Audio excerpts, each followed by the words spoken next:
News 19 और आज का मतदाता टीवी में अनुराग मिश्रा जी आपका स्वागत है। नमस्कार सर। नमस्कार जी। अनुराग जी बिल्कुल युवा हैं, विद्यार्थी परिषद से जुड़े हैं आप और बीजेपी के आईटी क्षेत्र से भी आपका संबंध है जी। सर्वप्रथम आपका स्वागत है सर। धन्यवाद। मैं चाहूँगा जो हमारे नए दर्शक हैं थोड़ा सा उनको अपना संक्षिप्त परिचय दीजिए। मेरा नाम अनुराग मिश्रा है और मैं पूर्व में विद्यार्थी परिषद से जुड़ा रहा हूँ, कार्यकर्ता रहा हूँ उसका, और वर्तमान में लगभग 6 वर्ष से मंडल का और महानगर का आईटी और सोशल मीडिया का काम देख रहा हूँ। एक सवाल ये था, वसुंधरा हो या वैशाली हो या इंदिरापुरम हो, इन सब का जो मतलब निर्माण का जो उद्देश्य था, क्या लगता है आवास विकास ने उसको पूरा किया?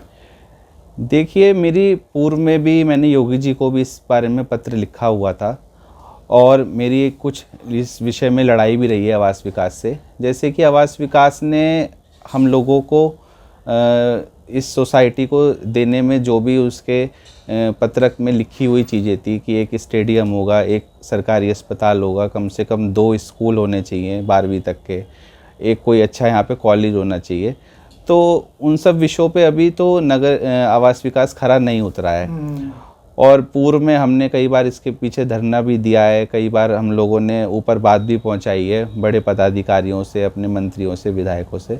तो अभी इस विषय में तो कोई मुझे लगता नहीं है कि कोई काम हुआ है, लेकिन आशा करते हैं कि योगी जी के पास इस चीज़ का एक लेटर गया हुआ है, तो भविष्य में आवास विकास को कोई ऐसी गाइडलाइन मिले कि जो पूर्व में इस कॉलोनी को आवास विकास ने जब काटा था और जो भी वादे किए थे वो पूरे हों। क्योंकि देखिए आवास वसुंधरा काफ़ी एक तरह से मैं समझता हूँ कि 10% बचा होगा, बाकी सब बिल्डिंग बन चुकी है। जी जी। लेकिन यहाँ पे अक्सर मैं देखता हूँ सर कि थोड़ी सी लाइट की व्यवस्था अच्छी नहीं होती है, तो यहाँ पे चोरी वगैरह ज़्यादा होता है। जी जी जी जी जी। और जो बिजली है, बहुत लोगों से मैंने बात किया कि उनकी डिमांड है कि अंडरग्राउंड हो जाए। जी। मैं लोकल मुद्दे इसके लिए बात कर रहा हूँ क्योंकि आप यहीं के निवासी हैं। जी जी जी। तो आप भी चाहते हैं कि बिजली अंडरग्राउंड हो? बिजली अंडरग्राउंड होना तो बहुत ही एक महत्वपूर्ण निर्णय होगा सरकार का, इसकी बहुत आवश्यकता है, क्योंकि अभी यहाँ पे बहुत भारी संख्या में स्लम एरिया है, झुग्गी झोपड़ी बहुत ज़्यादा है और उनका मूलतः क्या है कि बिजली चोरी करना से ही उनका गुजारा चल रहा है, क्योंकि वहाँ पे कोई कमर्शियल मीटर या कोई रिचार्ज मीटर का कोई भी प्रावधान नहीं है, ना ही वो लोग लगवाते हैं और ना ही सरकार इसके लिए आगे बढ़ के उन लोगों को कोई एजुकेशन देती है, एजुकेट करती है। तो बिजली चोरी का सबसे बड़ा खामियाजा हम लोगों को ही होता है, क्योंकि लोड हम लोगों पे आता है उसका। जितनी की कैपेसिटी है हम लोगों की और जितना बिजली हम लोगों को मिलती है तो वो वहाँ पे ही उसका कंजप्शन हो जाता है। तो ये लोकल मुद्दे हैं जिसको सरकार को देखना चाहिए। कि मतलब स्थानीय नागरिकों के हित में ये मुद्दे कारगर हों और योगी इसको बिल्कुल बिल्कुल।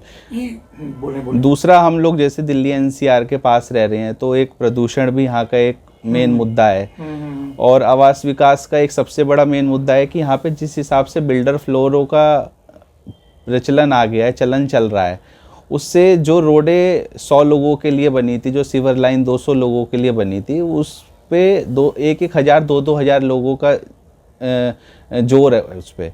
तो कहीं ना कहीं भविष्य में चल के पार्किंग की समस्याएं हैं, सीवेज की समस्या है, लाइट की समस्या है, तो ये सारी ट्रैफिक की समस्या है। आप अब शाम को 7 बजे बुद्ध चौक है, वहाँ से मैं समझता हूँ कि कोई 20 मिनट 10 मिनट के बाद लगना ही लगना है, किसी भी सिग्नल पे आप चले जाएं।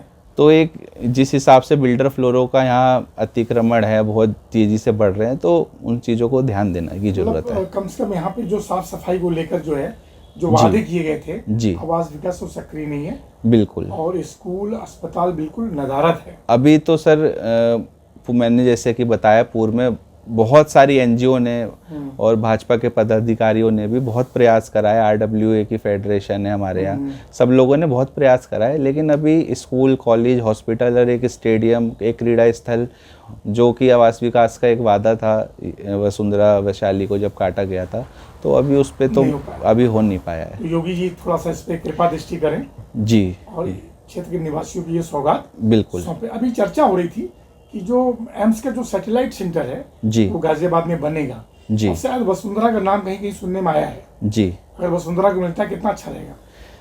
वसुंधरा को मिलता है तो देखिए मैं यहाँ का लोकल हूँ और मेरा गृह मंडल भी है ये, तो मुझे तो बहुत खुशी की बात है कि यहाँ पे एम्स का एक सैटेलाइट सेंटर बने, और योगी जी ने इसके लिए बोला भी है कि जल्दी जल्द इस पे डिसीज़न करके और इसकी जगह को चिन्हित करके और जल्द से जल्द इस पे काम करने की उनकी मंशा है।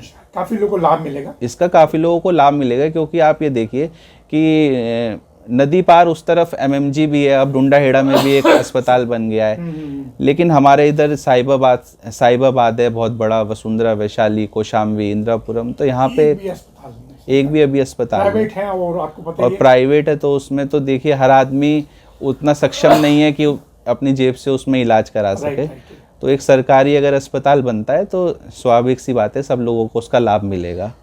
सर एक सवाल और भी था कि जो यहाँ के जनप्रतिनिधि हैं, जी, अमूमन सारे जनप्रतिनिधि बीजेपी के हैं, जी, जो यहाँ के कैबिनेट मंत्री सुनील शर्मा जी हैं, जी, जिनके क्षेत्र में वसुंधरा आता है, जी, वो एक अच्छा दिशा निर्देश दे रहे हैं, उनके बारे में 2 शब्द बोलना चाहेंगे? देखिए हमारे मार्गदर्शक हैं, हमारे नेता हैं और बहुत अच्छा काम कर रहे हैं। अभी अभी उन्हें मंत्रालय भी मिला है, तो लोगों में उस चीज़ की खुशी भी है, उस चीज़ की सब लोग प्रशंसा भी कर रहे हैं। और पूर्व में भी उन्होंने कोशिश करी है कि यहाँ पे एक अस्पताल और 2 स्कूल, कम से कम एक बड़ा कॉलेज बन जाए। तो मैं हम सब वसुंधरा वासियों की तरफ से, संगठन के सभी लोगों की तरफ से उनसे एक अनुरोध करेंगे कि इस पे जल्द से जल्द कार्रवाई हो। बिल्कुल। लास्ट सवाल सर जी, उत्तर प्रदेश में प्रयागराज में सर महाकुंभ हो रहा है, जी, जो सनातन धर्म है, सनातन परंपरा है, जी, उसको महाकुंभ कितना मजबूत करती है, देशवासियों को क्या संदेश देना चाहेंगे? जैसे कि आपको पता ही होगा कि हमारा एक सांस्कृतिक धरोहर है, महाकुंभ हर 12 साल में लगता है और हम लोग बहुत सौभाग्यशाली हैं कि जो लोग उसको देख पाते हैं, घूम पाते हैं, वहाँ पे जाके चीज़ों को आदान प्रदान कर पाते हैं, तो हम सब के लिए एक बहुत ही हर्ष का विषय है। और हमारे प्रदेश के माननीय मुख्यमंत्री आदित्य योगीनाथ जी के दिशा निर्देश में बहुत बड़ा प्रचार प्रसार हो रहा है और ऐसा लगता है कि पूरा एक स्वर्ग सा सजा है इलाहाबाद में इस समय। अगर आप जाते हैं, आप गए भी होंगे, तो बिल्कुल ऐसा लगता है कि एक स्वर्ग सा, स्वर्ग की नगरी लगती है पूरी प्रयागराज। अब नया जिला भी बना दिया गया और अब तो नया जिला भी बना दिया गया है, तो बहुत बड़ी तैयारी चल रही है हम लोगों की। और जल्द में हमारा गंगा एक्सप्रेसवे भी खुल जाएगा, तो लोग अपने वाहन से, अपनी गाड़ी से भी बहुत आसानी से कुंभ मेला घूम के अपना 2-3 दिन में आ सकते हैं। तो लोगों को अपनी इस परंपरा को आगे बढ़ाने के लिए जरूर जाना चाहिए। बिल्कुल बिल्कुल, ये तो बहुत ज़रूरी है कि बच्चों को, आने वाली जनरेशन को इसका लाभ मिले, देख सकें कि हमारी सांस्कृतिक धरोहर कितनी बड़ी है। लास्ट सवाल सर जी, जो देश के यशस्वी प्रधानमंत्री नरेंद्र मोदी जी हैं, जैसा उन्होंने कहा कि बहुत जल्दी उसको विकसित राष्ट्र में ला देंगे, कितना उम्मीद करते हैं आप? देखिए जैसे कि आप जानते हैं कि अभी हम 5 जो बड़ी इकोनॉमी है उसमें हम आ चुके हैं और बहुत तेज़ी से हमारी जीडीपी रेट ग्रोथ भी बढ़ रही है। चाहे आप डिफेंस की बात करें, चाहे मैन्युफैक्चरिंग सेक्टर की बात करें, चाहे रोडों के जाल की बात करें, तो बहुत तेज़ी से भारत आगे बढ़ रहा है। और आने वाले जो हमारा पार्टी का, जो नरेंद्र मोदी जी का 2047 का लक्ष्य है, जैसा कि वो चाहते हैं कि हम विकसित राष्ट्र बने, तो उसके लिए हम बहुत तेज़ी से आगे बढ़ रहे हैं और सारे लोग जानते हैं कि मोदी जी हैं तो मुमकिन है। सर नया साल के लिए क्या शुभकामना संदेश? मैं आप सब लोगों को नए साल की बहुत बहुत शुभकामनाएं, बहुत बहुत बधाई देता हूं और सब लोग अपने परिवार के साथ नया साल बनाएं, खुश रहें, स्वस्थ रहें, ऐसी कामना करता हूं।